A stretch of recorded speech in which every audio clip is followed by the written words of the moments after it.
Hello guys, welcome back to another video. तो guys, Suraj products की financial year 2023 की first quarterly result out हो चुकी है। तो गाइस, इस वीडियो में हम लोग यही देखेंगे कि कंपनी ने जून क्वार्टर में कैसी परफॉर्म की है, क्या क्या पॉइंट्स इंप्रूव हुई है एंड कहाँ कहाँ पे कंपनी ने डिटोरिएट की है, और कंपनी के फंडामेंटल्स भी चेक करेंगे और देखेंगे कि क्या ये कंपनी पैसे लगाने लायक है या नहीं। उसके साथ साथ हम लोग कंपनी के टेक्निकल्स के बारे में भी डिस्कस करेंगे। तो गाइस, बिना टाइम वेस्ट किए कंपनी की फंडामेंटल एनालिसिस करते हुए वीडियो को शुरू करते हैं।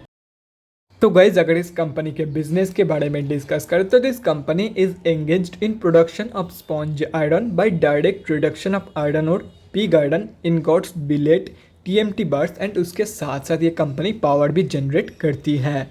ये कंपनी सिर्फ और सिर्फ बीएससी में लिस्टेड है। और अगर इस कंपनी के कुछ इंपॉर्टेंट फिगर्स के बारे में डिस्कस करें तो 91.5 करोड़ की है कंपनी की मार्केट कैप, ऑलमोस्ट 4 की पी है, 27.2% है कंपनी की ROCE एंड 35.4% है कंपनी की रिटर्न ऑन इक्विटी।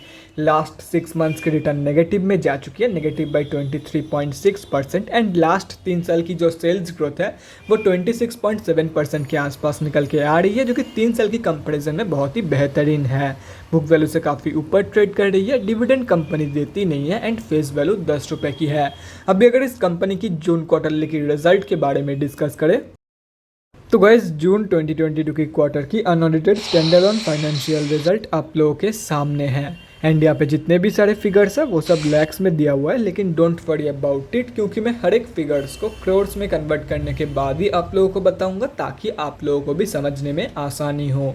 तो गाइस, सबसे पहले कंपनी की रेवेन्यू चेक करते हैं। तो जून 2022 के क्वार्टर में कंपनी ने 75.06 करोड़ की रेवेन्यू जनरेट किया है।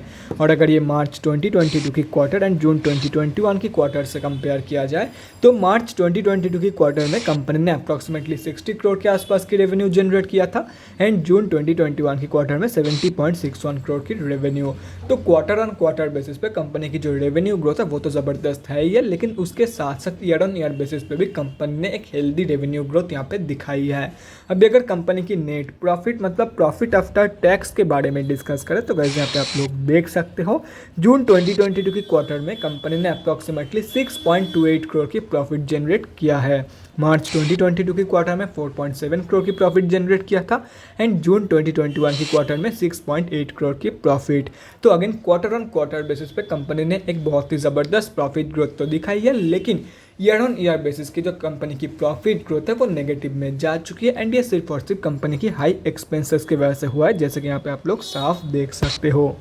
तो ईयर ऑन ईयर बेसिस पे कंपनी की जितना इनकम ग्रो करी है उससे कहीं ज़्यादा कंपनी की एक्सपेंसेस ग्रो करी है, इसीलिए ईयर ऑन ईयर बेसिस की जो प्रॉफिट ग्रोथ है वो नेगेटिव में जा चुकी है। अभी अगर कंपनी की EPS मतलब अर्निंग पर शेयर के बारे में डिस्कस करें तो वो जून 2022 की क्वार्टर में 5.52 की निकल के आ रही है। जून 2021 की क्वार्टर में ये थी 5.97 की एंड मार्च 2022 की क्वार्टर में ये थी 4.13 की। तो अगेन प्रॉफिट के जैसा यहाँ पे भी आप लोग देख सकते हो, ईयर ऑन ईयर बेसिस पे कंपनी की जो EPS की ग्रोथ है वो नेगेटिव में है, लेकिन क्वार्टर ऑन क्वार्टर बेसिस पे Q1Q बेसिस पे कंपनी की जो EPS की ग्रोथ है वो ज़बरदस्त निकल के आ रही है। तो अगर ओवरऑल देखा जाए तो जून 2022 के क्वार्टर में सिर्फ और सिर्फ 2 ही पॉइंट डिटोरिएट हुई है, वो है कि कंपनी की ईयर ऑन ईयर बेसिस की profit growth and EPS growth. बाकी सब कुछ इस कंपनी में इंप्रूव हुई है इन जून 2022 की क्वार्टर। तो ओवरऑल जो रिजल्ट निकल के आई है वो सो निकल के आई है, ना ही बढ़िया ना ही बेकार। तो ठीक ठाक परफॉर्मेंस कंपनी ने दिया है इन जून 2022 की क्वार्टर।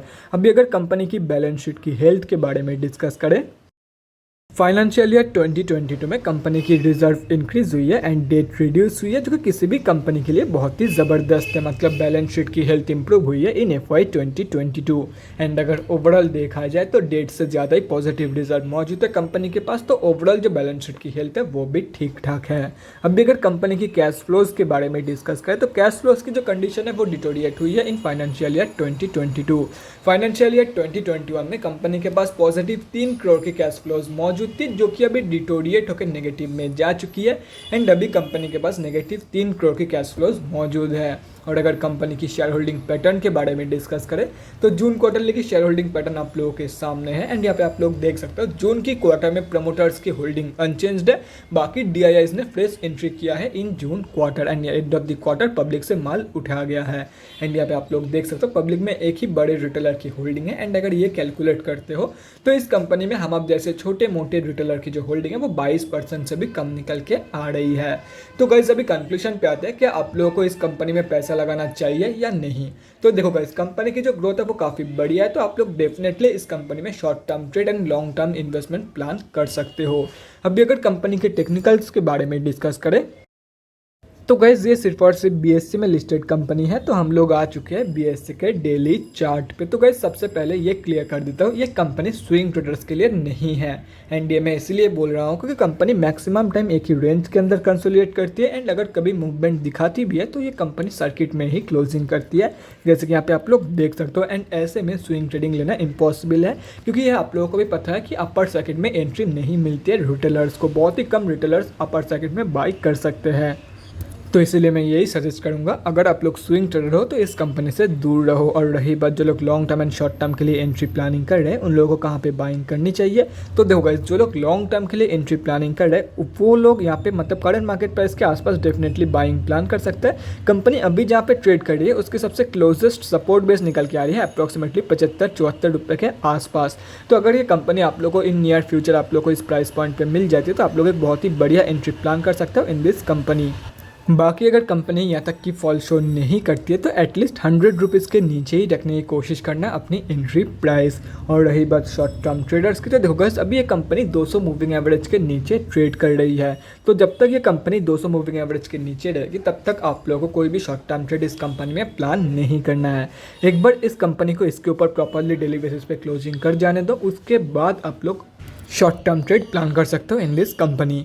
तो guys that's it for this video, अगले वीडियो में मिलते हैं गाइज। Thanks for watching. और गाइज अगर आप लोगों के मन में कोई भी डाउट या क्वेरी रहती है स्टॉक मार्केट या किसी भी स्टॉक से रिलेटेड तो कमेंट सेक्शन में कमेंट करके मुझसे पूछ सकते हो, या तो फिर मेरे इंस्टाग्राम का लिंक आप लोगों को डिस्क्रिप्शन बॉक्स में मिल जाएगा, जाके वहाँ पे मुझे DM कर सकते हो for an on conversation. Thanks again for watching guys, bye guys and definitely guys stay safe.